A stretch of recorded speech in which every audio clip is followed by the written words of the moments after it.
Che, bueno, qué raro que a mí nunca me lo permite. O sea, yo acá hago clic acá en los tres puntitos abajo a la derecha y... Sí, sí, sí, ahí empezó a grabar. A veces lo que pasa es que tenés que volver a ingresar a la reunión. A mí me pasaba a veces cuando quería grabar que tenía que ingresar dos veces para que me aparezca la opción de grabar. En la primera no Ah, te aparece. Tenés que ok, ingresar el link y ok, volver a bueno. entrar para la próxima. Gracias. Gracias por el tip. La próxima lo voy a, lo voy a implementar. Así que bueno, nada, te pido entonces cuando termines, pásamelo por WeTransfer o... Sí, pásamelo por WeTransfer y yo después me encargo de subirlo ahí al sitio. Este, así que bueno, vamos a esperar unos 3 o 4 minutos más. Profe, Eh, soy yo la que está grabando, Sofi. sí, Después sí. me explica cómo subirlo a un WeTransfer, porque la verdad que no tengo ni idea, pero sí, al parecer estoy grabando. No sé dónde se guardará después, tengo que chumearlo, porque es la primera vez que lo hago desde Skype. No, no, creo que te va, cuando termines de grabar te va a aparecer que te va a aparecer una ventana para guardarlo. Así que dale, dale, después te digo cómo pasarlo. Perfecto, Eh, gracias, profe. gracias. Así que, bueno, respecto a los planes originales, decidí un poco bajar un cambio porque me parece que estuve, la clase pasada traté de meter demasiado contenido en una sola clase y me parece que, bueno, eso no le sirve ni a ustedes porque es por ahí dar las cosas a las apuradas, ni a mí porque no me permite prepararlas bien.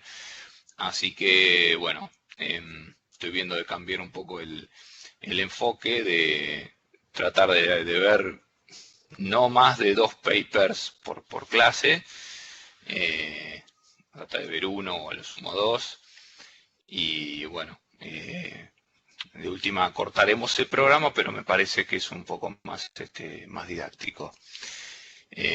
Así que, bueno, antes de arrancar les quería preguntar si alguien tenía alguna este, de la clase pasada. Algunos ya me estuvieron mandando algunas preguntas por mail. Así que bueno, nada, aprovechemos estos minutitos. Si me quieren hacer una consulta, adelante.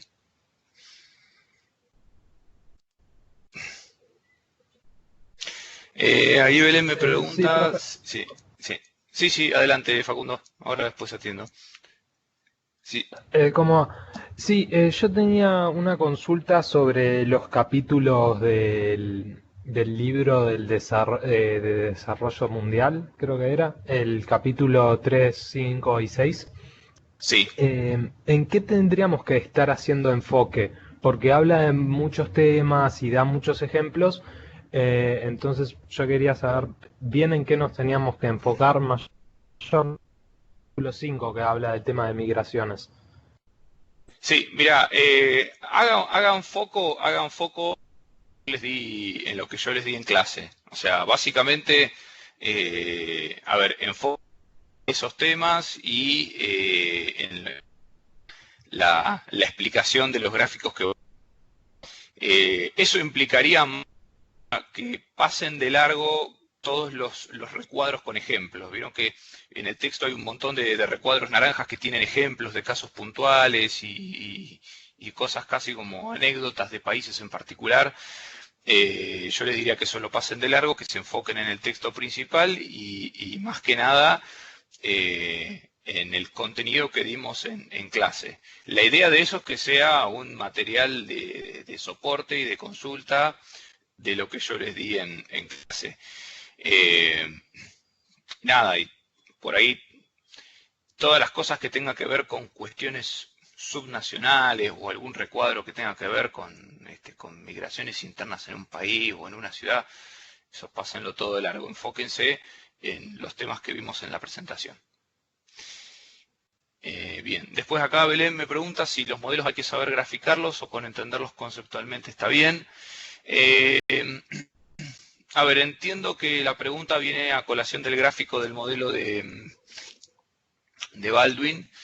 Eh, no, a ver, no les voy a tomar el gráfico del modelo de Baldwin. De todas maneras, ese gráfico es puramente conceptual. No, a ver, los modelos hay que entenderlos conceptualmente. Si llega a haber algún modelo en el cual este, que aprendan a razonar, se los voy a decir. Pero no, por ese gráfico no se preocupen.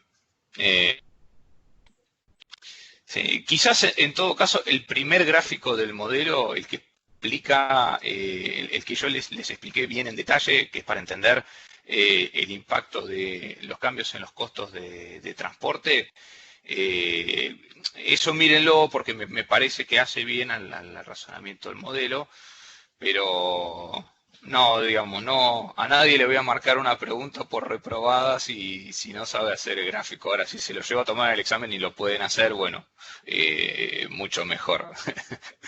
Y bueno, no, después les voy a ir pensando caso por caso.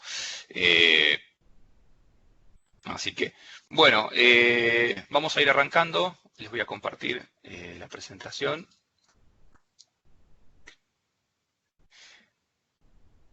Andrea, fechas de exámenes. ¿Hay fecha de examen? Elegí la más tardía posible. Me equivoco, creo que es la tercera semana de mayo. Pero ahora se las voy a confirmar porque elegí la mesa de examen y después en el portal es como que no me permite la fecha que elegí. Entonces, pero elegí, creo que es la tercera semana de mayo. Estos días se los confirmo y vuelvan a avisarme. No me cuelgo. Entiendo que le tengo para que sea día presencial. Eso te iba a preguntar para que sea en la facultad. Ah, perfecto. Claro. Porque claro, creo que sí. tiene semana y ellos ¿no? Claro. Ella me dijo, tenés que elegir una semana en presencial. Yo elegí la tercera de mayo. Como viene en la mano, no sé si va a tener lugar la verdad, en manera presencial. Yo espero que antes un examen virtual, pero bueno, en principio esa es la fecha y es para examen presencial y bueno, tomaré lo que hayamos visto hasta por ahí hasta una semana antes del examen. Así que, y después acá Ignacio me pregunta, ¿la materia tiene un solo examen? Mi idea es tomar un solo examen y que después el resto sea alguna especie de trabajo en grupo. La verdad que un poco va a depender de la cantidad de gente que seamos, porque, bueno, normalmente a las clases se está viniendo, bueno, hoy hay 60 personas. Yo soy de la política de que los grupos no tienen que ser de más de 4 para que todos participen del trabajo. Así que bueno, acá estaría teniendo alrededor de 15 trabajitos para ver. Pero bueno, vamos a... En su momento voy a ver, pero la idea sí es un solo examen y después el resto un trabajo de grupo, así... nada, a ver, si bien para el trabajo en grupo tienen que estudiar porque tienen que tener los conocimientos de hacerlo, digamos, es un trabajo con tiempo para hacer. Bueno, la idea es que tampoco cargarles el fin del semestre con un más, así se pueden concentrar más en lo otro. Así que, bueno, ¿están viendo ahí? Sí. En caso de que no sea presencial el examen, ¿cuándo sería más o menos? ¿Tenés la fecha? Ya, no, o en caso de que sea virtual. No, en caso de que sea virtual va a ser en esa misma fecha, si no... En la misma fecha, ok, perfecto. Sí, ¿Qué semana sí, era sí. la tercera de mayo, dijiste? Va a ser la tercera semana de mayo, pero aguantame que les confirme. Buenísimo. Vale. Chicos, ¿están viendo ahí la presentación en pantalla grande o no? No, Antes se vio, pero Ahora ahora se se puso cortó negro. Evidentemente estoy enemistado A ver, voy a compartir el No, no, escritorio. me parece que tiene que ver con que cuando vos salís y entras de Skype, de la aplicación que uses, porque recién se volvió a poner negro. Ah, entonces vamos a hacer una cosa, vamos a poner así y ahora... Creo que tienen que presentar escritorio para que se vea todo. sí, vamos a tener que presentar escritorio. Ahí ya ven bien entonces, ¿no? Ahí está perfecto. Sí, ahí se ve. Ok, perfecto. Eh, bueno, entonces la vez pasada habíamos visto algunos hechos estilizados de geografía económica mundial. Básicamente habíamos visto cómo que habíamos tenido tres polos de crecimiento a nivel internacional y que desde la Revolución Industrial hasta pasada la mitad del siglo XX habíamos visto una fuerte divergencia en lo que es el nivel de actividad y empezó a haber algunos signos de convergencia a partir de esa fecha, más que nada con el ascenso de China y de algunos países asiáticos, pero que sin embargo la evidencia estaba indicando que, bueno, depende un poco de los trabajos que uno mire, pero en muchos casos a nivel global, si bien estas regiones estaban empezando a converger, después a nivel global hay muchas otras regiones que no están evidenciando convergencia. Entonces, bueno, este patrón observado obedece o está en línea con lo que es la teoría de la convergencia de clubes, la convergencia por clubes, es decir, los países que convergen, hay convergencia, pero dentro de ciertos grupos de países que tienen características estructurales similares y además tienen puntos de inicio, es decir, niveles iniciales de producto que son también que son similares. Yo creo que la evidencia, la literatura empírica debería investigar también si estos clubes no tienen además un componente geográfico, es decir, un poco basado en estas hipótesis y estos hechos estilizados que vimos al principio de la primera clase, en la primera clase, digamos, los clubes también es esperable que tengan un componente geográfico, es decir, que los países que convergen también tienen que ser países que son limítrofes entre sí o que tienen un alto grado de conexión económica entre sí, en el sentido de que tienen un intenso intercambio, un intenso flujo de mercancías, de factor trabajo y de factor capital. Porque bueno, es de esa manera en la cual bueno, no es arbitraje la palabra, pero es el equilibrio en términos de ubicación de actividades económicas y o sea, dónde producís y a dónde vendés.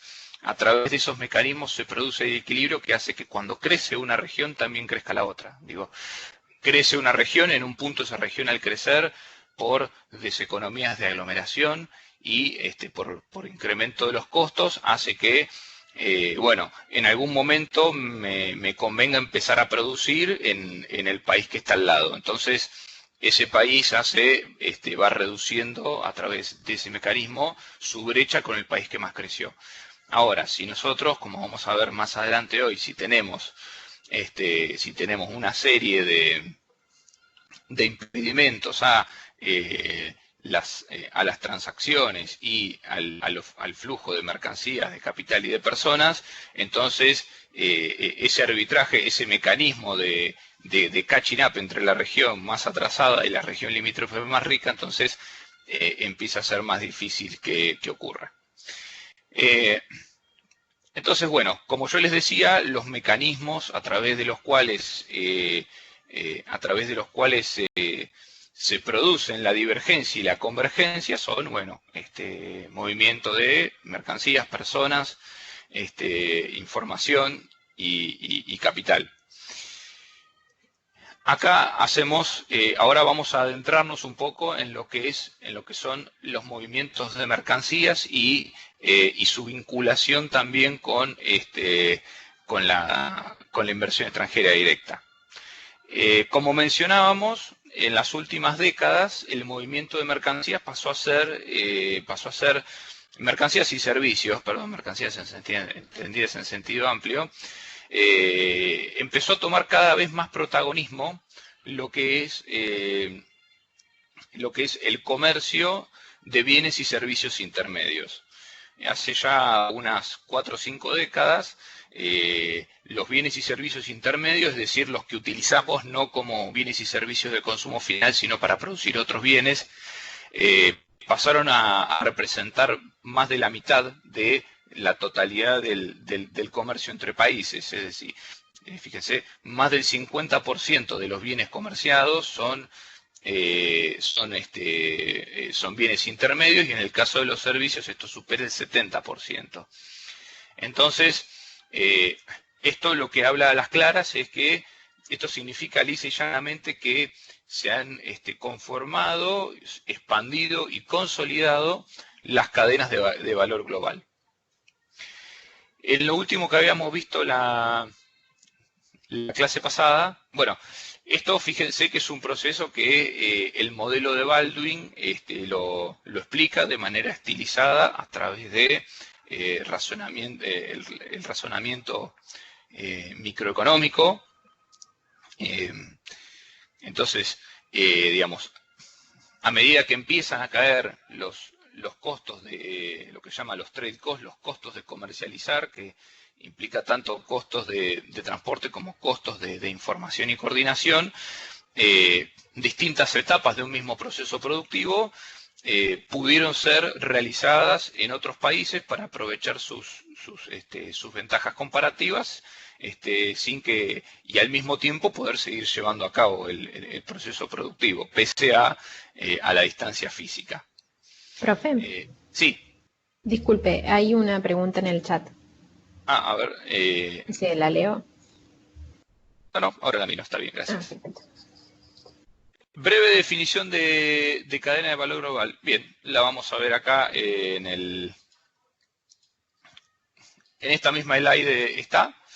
Esa definición que yo puse ahí aparece en varios papers, así que un poco pueden tomarla como una definición aceptada, una definición, está en el consenso de los economistas esta definición.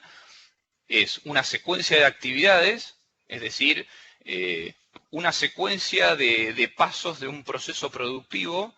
Bueno, imagínense, por ejemplo, pensemos en cualquier cadena de valor, por ejemplo, en un auto, ¿cierto?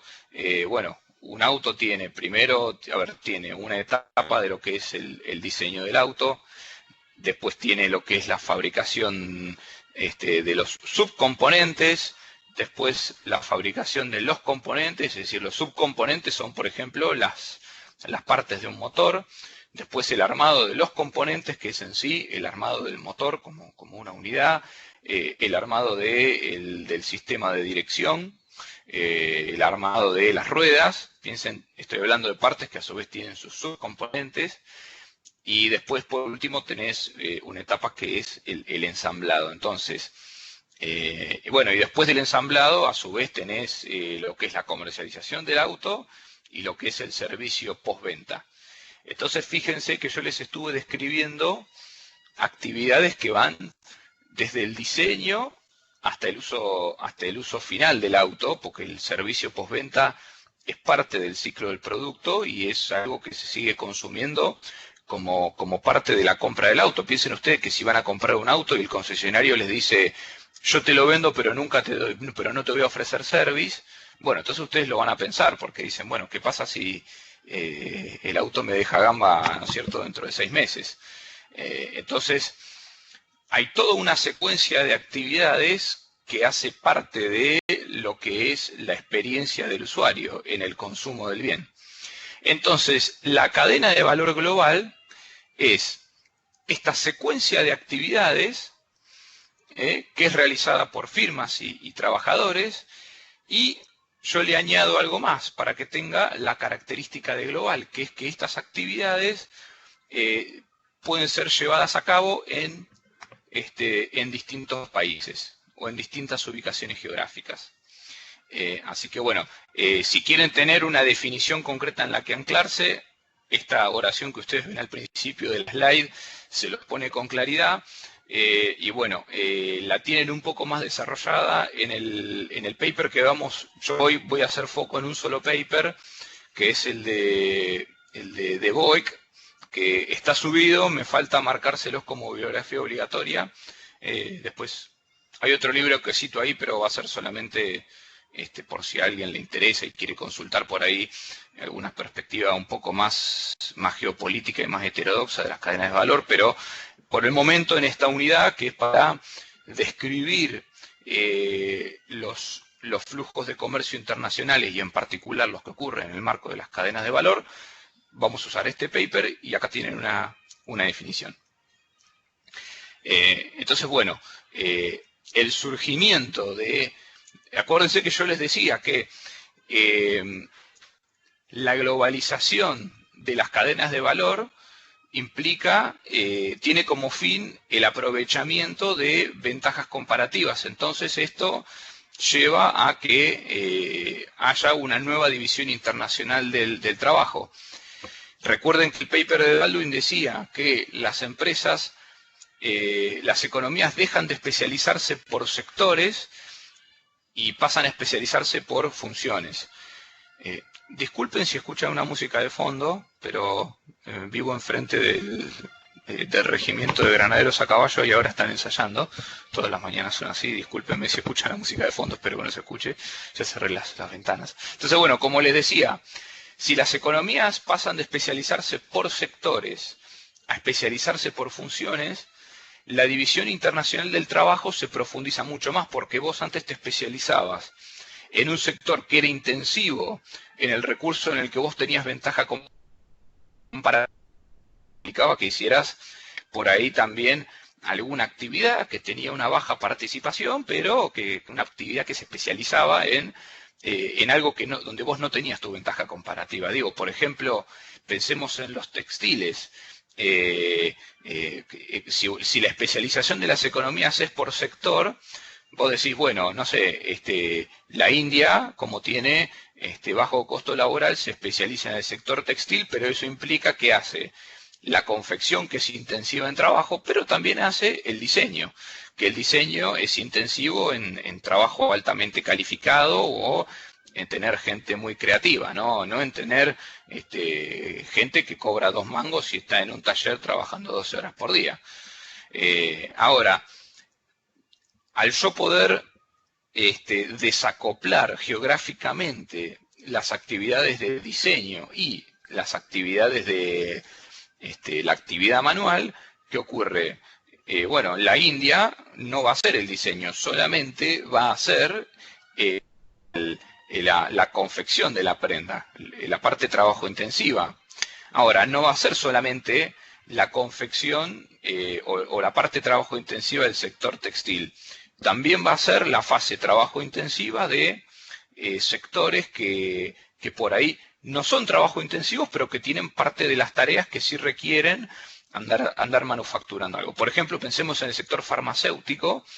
El sector farmacéutico es muy intensivo en I+D. De hecho, por eso las empresas farmacéuticas típicamente siempre se iniciaron en los países de Europa Central y Europa Occidental. Pero, para hacer un fármaco puedo, por ejemplo, necesitar, qué sé yo, envases, puedo necesitar etiquetas. Puede haber una serie de tareas de bajo valor agregado que quizás conviene hacerlas en países que tienen mayor especialización en eso. Entonces, puede ser que India toma las tareas de distintas cadenas de valor que son intensivas en su ventaja comparativa, que puede ser, por ejemplo, el trabajo. Entonces, fíjense que al desplazar la división internacional del trabajo de sectores a tareas, lo que estoy haciendo es, la estoy profundizando. espero se entiende, ¿no? Esto que estoy explicando. Y bueno, al mismo tiempo, estas cadenas de valor global también tienen una gobernanza. Esa gobernanza, ¿qué quiere decir? De esa cadena de valor, ¿cuál es el actor que tiene mayor poder? Que es típicamente el que de una mayor porción del producto final que vende esa cadena. El ejemplo más claro de esto, en el sector de los alimentos, el grueso de la renta se la queda comercialización, porque en sí la producción de alimentos los alimentos son commodities, y con la baja de los costos de transporte cada vez se ha así más la competencia de productos como el cacao, el café, el trigo, digamos. Son todos productos, son commodities, prácticamente funcionan como una competencia, de manera que quienes los producen, digamos, reciben, esto digamos es un modelo digamos ricardiano, cubren el costo y después la diferencia en el mercado internacional y el costo. En cambio, comercialización, a ver, lo que es el retail es un servicio y funciona ya con características de competencia monopolística. Entonces ahí, bueno, como ahí juega lo que es el acceso al consumidor, la fidelización del consumidor, estar ubicado geográficamente en el lugar donde tenés acceso al consumidor, son todas cuestiones que hacen mucho más difícil, eso genera barreras a la competencia, es mucho más difícil sacarle el consumidor a una determinada empresa, porque no solamente se le puede competir por precio, se le debe competir por precio, sino que hay muchos otros factores. Entonces eso hace que ese tramo final de la cadena, como tiene un poder de monopolio relativamente mayor que el de los tramos que están más en el upstream de la cadena, es decir, más aguas arriba, en la producción de los commodities que generan ese alimento que el consumidor va a buscar a la góndola, bueno, eso hace que quienes gobiernen la cadena sean estos segmentos. Ahora, por el contrario, como vamos a ver, hay otros segmentos en los cuales la cadena se gobierna aguas arriba, típicamente en los sectores que son intensivos en I+D, por ejemplo, en el caso de los medicamentos, generalmente las necesidades de salud de la población, digamos, se conocen y siempre están, y satisfacer esas necesidades depende pura y exclusivamente de lo que se pueda hacer desde el lado de la oferta. ¿No es cierto? Porque eso depende pura y exclusivamente de lo que la investigación y desarrollo hagan llevar al mercado. Así que, bueno, ya arrancando, Perdón. bueno, acá, sí. Y en todo esto, por ahí después hablas de esto, o por ahí no viene el punto. Y en todo esto, ¿a dónde caen los acuerdos tipo el NAFTA o el Mercosur y así? Claramente generan esto, ¿no? Generan cadenas globales, o sea, cadenas de valor globales, pero que se encierran en un mercado o encierran un mercado como definen mucho más. Esa es una buena pregunta. Mira, esos acuerdos comerciales yo creo que impactan más que nada en las cadenas de valor, en donde vos tenés impacta más que nada en las cadenas de valor donde vos tenés un costo de transporte relativamente alto en relación al precio del producto. Por ejemplo, a ver, el caso típico son las automotrices y también los textiles. Se mezcla eso junto con factores políticos. A ver, típicamente, fíjate que siempre vas a tener un mayor interés en proteger industrias que son trabajo intensivas, o por lo menos en los países de ingreso bajo y de ingreso medio, va a haber un interés en proteger ese tipo de cadenas de valor porque naturalmente tienen un impacto político muy importante. Digamos, si vos liberás la entrada de textiles, empezás a poner en riesgo toda una serie un número muy importante de puestos de trabajo. Después, en el caso de la industria automotriz ocurre algo similar, pero también ocurre que la industria automotriz tiene un alto grado de visibilidad, lo cual un poco ha obligado a los países a, entre eso y además el alto costo de transporte en relación al valor, eso ha llevado a que los países tiendan a limitar la competencia a sus mercados regionales. Entonces, los mercados regionales, como la Unión Europea, como el Mercosur, ponen trabas para acceder a esos mercados, pero dentro de ellos la circulación de bienes y servicios es relativamente fluida, de manera que en algunos casos cadenas de valor, como por ejemplo la de las automotrices, no son totalmente globales, sino que tienen un componente regional muy fuerte. Entonces, bueno, te diría, por ahí para darte una respuesta concreta a tu pregunta, que estos acuerdos de comercio lo que hacen es impactar en ciertas cadenas de valor, en las cuales, tanto por estas motivaciones políticas como por las características del producto, la cadena de valor termina estando mayormente ubicada dentro de esa región. En otros casos, la ventaja comparativa hace que indefectiblemente la cadena de valor sea totalmente global. Caso de los medicamentos, por ejemplo. Por más presiones políticas que haya y por más cambios que y por más el I+D lo vas a seguir teniendo concentrado en los países que están especializados en eso. Aparte que fíjate que el I+D tiene un costo de transporte prácticamente cero. Transmitir informaciones es prácticamente gratis. Así que, entonces, como les mencionaba inicialmente, las cadenas de valor surgen por la reducción de los costos de comerciar. Esto permite que se fragmenten las cadenas productivas en búsqueda de ganar competitividad, y esto en última instancia va a tener implicancias de política económica. Por un lado, implicancias netamente políticas como cerrarse para conservar ciertos puestos de trabajo, obviamente a expensas de la competitividad. Y después, por otro lado, uno se preguntará ¿hasta qué punto llega la fragmentación?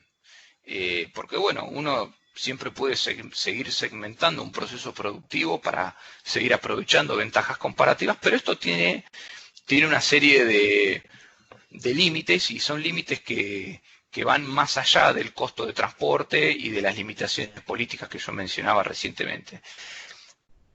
La naturaleza del proceso productivo, digamos. Si es un proceso productivo que tiene muy pocas fases, entonces la fragmentación que puedo hacer se limita a ese número de fases que pueden ser separables físicamente del resto del proceso. No sé, por ejemplo, piensen en la industria del acero. Por la necesidad por cuestiones que tienen que ver con el proceso productivo, necesidades de conservar temperatura. Si yo caliento el acero, meto, no sé, una pieza de acero en el horno para calentarla, y después tengo la fase de moldeado, entonces es técnicamente imposible que yo haga la fase de moldeado en una instalación separada de donde yo hago el calentamiento de la pieza, por poner un ejemplo absurdo. Entonces, a eso me refiero con la naturaleza del proceso productivo. Después, obviamente, los costos de coordinación. Si tengo dificultades para que lo que se hace en una planta en otro país esté acorde a las necesidades y requerimientos de lo que se hace en otro país que tiene que recibir ese insumo, entonces yo esos procesos no puedo separarlos. Pensemos más que nada, pensemos por ejemplo, no sé, en servicios de consultoría, en donde yo, no sé, por ahí tengo profesionales muy baratos en la India, que me van a producir el material en idioma hindi o me lo van a producir en inglés, pero yo necesito que eso lo use, no sé, gente que está en, qué sé yo, en Rusia, que no habla inglés. Entonces, en ese caso, a mí no me sirve separar el proceso. Lo voy a tener que pagar más caro, pero voy a tener que hacer todo en Rusia porque el consumidor lo va a leer en ruso. Bueno, después también los costos fijos de producir en otro país. Pensemos que nada, hay que instalar de cero instalaciones productivas, hay que seguramente entrenar a la mano de obra, probablemente haya que instalar infraestructuras, haya que hacer llegar servicios de electricidad y demás. Y además, bueno, obviamente también toda una serie de dificultades que puede haber en comprender, en comprender cómo son las regulaciones locales para producir, tenés que contratar abogados, tenés que adaptarte a las reglamentaciones contables. Hay toda una serie de costos de entrada para producir en otro país que, bueno, también pueden ser barreras a desagregar un proceso productivo. Después también el riesgo de suministro. Pensemos que los países pueden sufrir desastres naturales, pueden sufrir eventos políticos, guerras, digamos, todo eso genera, o también pueden ocurrir riesgos internacional, y esto lo vimos mucho con la pandemia, o incluso recientemente con lo que sucedió en el canal de Suez. Vieron que se bloqueó el canal de Suez, y enseguida, como eso empezó a retrasar el suministro de todos los barcos que se quedaron atascados atrás de ese buque, bueno, eso empezó a afectar los precios de los activos, porque hubo empresas que vieron complicado su suministro. Entonces, bueno, esos riesgos uno los puede mitigar si lo que hace es consolidar geográficamente su cadena de suministros. Y bueno, por último también el costo de lo que se llama el trade finance, que es básicamente la prefinanciación de las operaciones de importación y exportación. Digamos, estos costos también atentan contra lo que es desagregar cadenas productivas. Profe, ¿podría Sí. repetir por favor el concepto de trade finance? Sí, trade finance es el costo financiero de las operaciones de importación y exportación. Pensemos que se trata de operaciones de gente que digamos que por ahí no se ve la cara. Se trata de operaciones con gente de otros países en las cuales vos podés no confiar, que se rigen por otros sistemas legales, que si vos tenés algún incumplimiento contractual tenés que ir a litigar a cortes allá. Entonces, todas esas dificultades y esa desconfianza requiere montar una ingeniería financiera, que la más representativa es la carta de crédito, en la cual hay un banco que opera en ambos países y que asume como garante de los riesgos de la operación. Entonces, nada, es un banco que, es un banco que dice, bueno, yo asumo el riesgo de que algo salga mal en esta operación, entonces al tipo que provee, al tipo que compra yo le exijo de antemano que haga un depósito en mi institución. Al tipo que provee, por si el tipo después no paga. Después al tipo que produce y exporta, también le exijo un depósito en caso de que el cliente no reciba la mercadería. Entonces, bueno, se empieza a conformar una ingeniería financiera para facilitar la operación y reducir la incertidumbre que tienen ambas partes. Y bueno, obviamente los bancos que hacen eso prestan un servicio, y mientras más compleja es la operación, mayor es el costo de ese servicio. Y asimismo también puede haber costos puede haber costo de acceder al fondeo que necesitas para financiar la exportación en sí. Piensen que la exportación hay que pagar el transporte, hay costos de aduana, hay que pagar seguros. Bueno, las operaciones de exportación en sí tienen todo un costo que requiere financiamiento y bueno, mientras más alto sea ese costo, más difícil es ubicar una fase más de tu proceso productivo en otro país. Me expliqué, si no después miren, solución siempre rápida, en Wikipedia está el concepto de Trade Finance, y bueno, y si quieren algo más técnico, después busco alguna notita, algún parrafito que abunde más sobre el tema.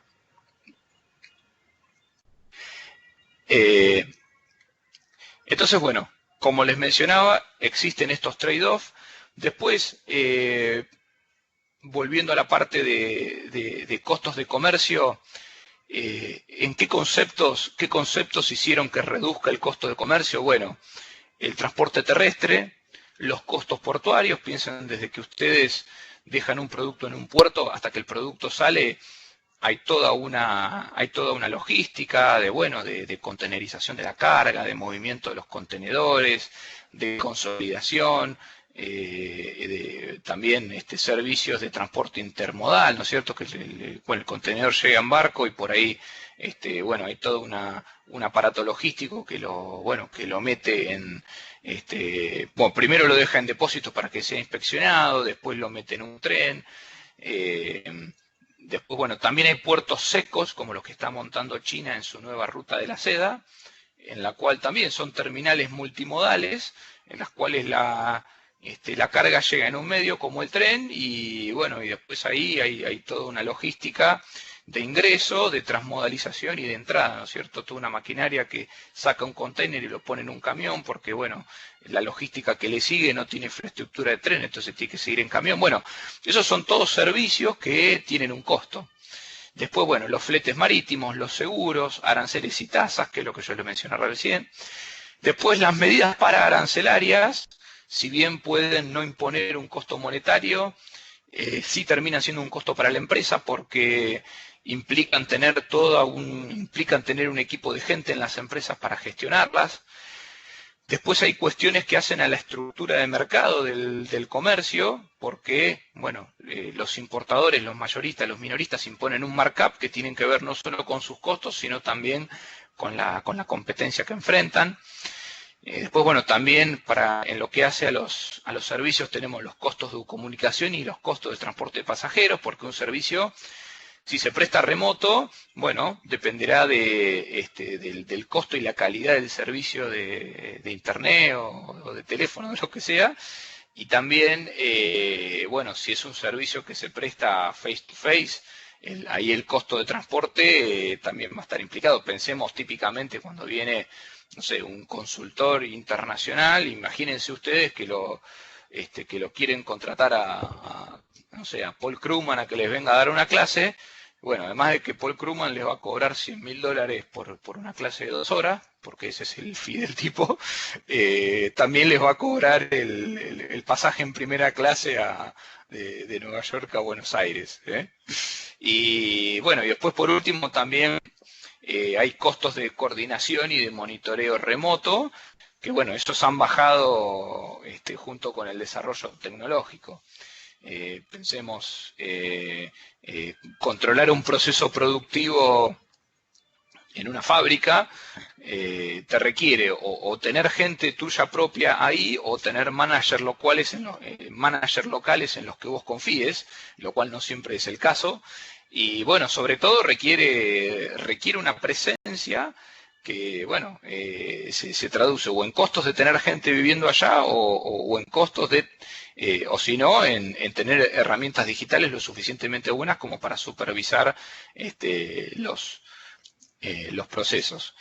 Entonces, todos estos factores uno los puede sintetizar en tecnología y en competencia, ¿no es cierto? La competencia más que nada para lo que es la reducción de los markup y la tecnología para todo lo otro, tecnología hard como tecnología soft, más por ahí de organización, que ha permitido que se reduzcan los los costos.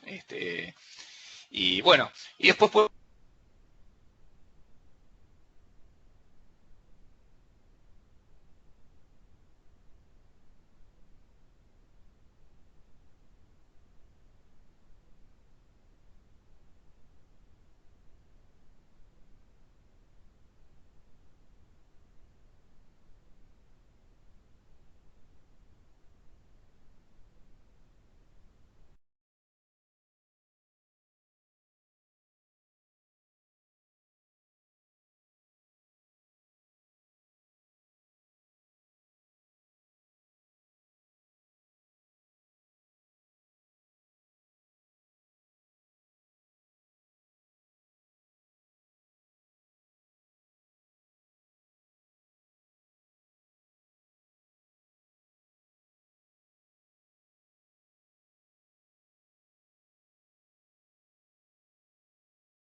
en otro país. Y bueno, después la crisis del coronavirus, eso también está impactando en la relocalización de actividades. Pensemos que esto más que nada fue algo que se visualizó al principio de la crisis, en donde muchas fábricas cerraron hasta que se adecuaron los protocolos. Y bueno, también al verse afectado lo que es por un lado, al verse afectado lo que es el transporte, la dificultad en el transporte y en todo lo que es la cadena de logística, al haber trabajadores enfermos, al cerrar preventivamente las actividades, se visualizó que se podía reducir el riesgo de abastecimiento al empezar a traer de vuelta actividades que estaban offshorizadas, a traerlas nuevamente cerca de los centros de consumo. Curiosamente, o en realidad no curiosamente, creo que la prueba de esto es que las cadenas productivas que menos se vieron impactadas por el COVID fueron las cadenas de alimentos frescos, porque, piensen que sobre todo las verduras, al ser productos con una muy baja vida útil, una vida útil que puede durar unos pocos días, esas son típicamente cadenas de abastecimiento muy cortas y muy próximas a la demanda. Entonces, bueno, esas cadenas fueron las que se vieron menos resentidas por el COVID, además del hecho de que, como se trata de un producto de consumo básico, digamos, mantuvieron su demanda, pero a diferencia de otros productos que siguieron siendo demandados, bueno, estos productos, como ya tenían una cadena de abastecimiento muy costosa, pero a la vez muy robusta, porque está al lado de la demanda, no aprovecha ningún tipo de ventaja comparativa, ya tenía fuentes de abastecimiento muy diversificadas y con muy corta distancia al mercado. Entonces, bueno, esto es como para que ustedes vean el ejemplo de por qué algunas cadenas de suministro son muy cortas, otras son muy largas, y bueno, también un poco como comparar un poco la reacción a ciertas crisis de estas cadenas.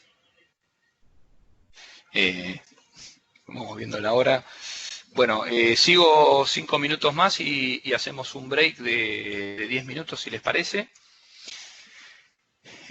Respecto a lo que es la estructura de gobernanza de las cadenas, esto que les había comentado hace un rato en la clase, como les decía, bueno, tenemos algunas que son producer driven, es decir, que son manejadas por los primeros escalones de la cadena, que son típicamente los sectores de alta tecnología, como los farmacéuticos o los semiconductores. Son intensivos en I+D y en tecnología y son críticos para poder producir. Son críticos para la industria porque pensemos que, vos generás una tecnología, la patente dura cierto tiempo y la competencia hace que eso...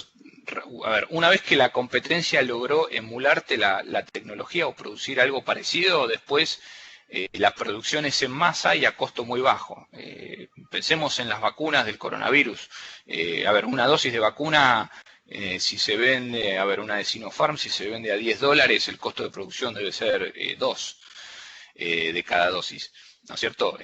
Tiene costo de producción marginal muy bajo, pero todo el esfuerzo previo está en I+D, y eso es lo que lo diferencia. Entonces, una empresa que quiere seguir, una empresa de estos sectores que quiere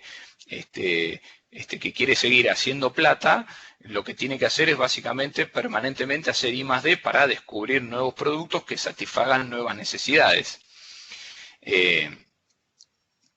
Entonces, esas firmas lideran y, bueno, obviamente controlan lo que es el diseño del producto y después, bueno, también después controlan lo que es, llevan adelante el diseño del producto y después el resto de las actividades las controlan centralmente, pero se las subcontratan a empresas en otros países, que es básicamente en sí la elaboración de ciertos componentes para elaborar sus productos. Y después está el caso de las cadenas que son buyer driven, es decir, que son conducidas en realidad no las conduce el comprador, las conduce el retailer, la empresa que está al lado de la demanda.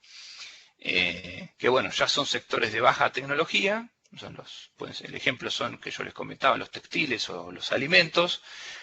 Las necesidades de capital y habilidades laborales son relativamente bajas. Son industrias que tanto ni no, piensen ustedes que uno a lo largo de los últimos 30, 40 años, muchísimos productos de las mismas marcas y con las mismas especificaciones que uno los sigue consumiendo. Y bueno, el liderazgo acá en la cadena está en el retail porque, a diferencia de las otras cadenas, en donde el valor te lo agrega la tecnología, es decir, todo el I+D, todo el diseño para satisfacer la necesidad, acá el valor en la cadena lo captura el que está al lado del consumidor, porque es el que tiene, es el que controla la parte más monopólica de la cadena, como es el acceso al consumidor, tanto por cuestiones de fidelización, como de entendimiento de la demanda, como por cuestiones de proximidad geográfica.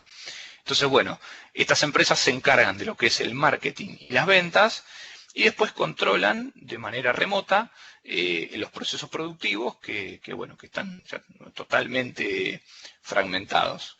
Después vamos a ver más adelante lo que es el ejemplo de un producto de Nutella, que bueno, como vemos, Nutella tiene el grueso de su mercado en los países desarrollados, pero después sus insumos son todos commodities, es cacao, es aceite de palma, y toda una otra serie de productos que son commodities y los van a buscar a los países que lo producen más barato.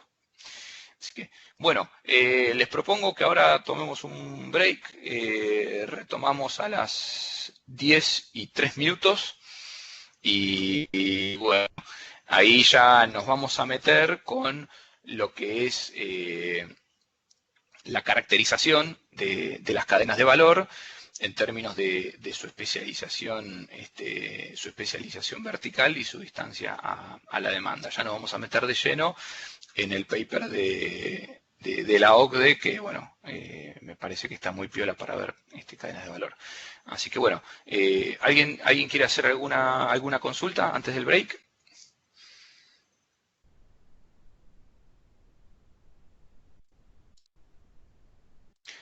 Sí, Sofía.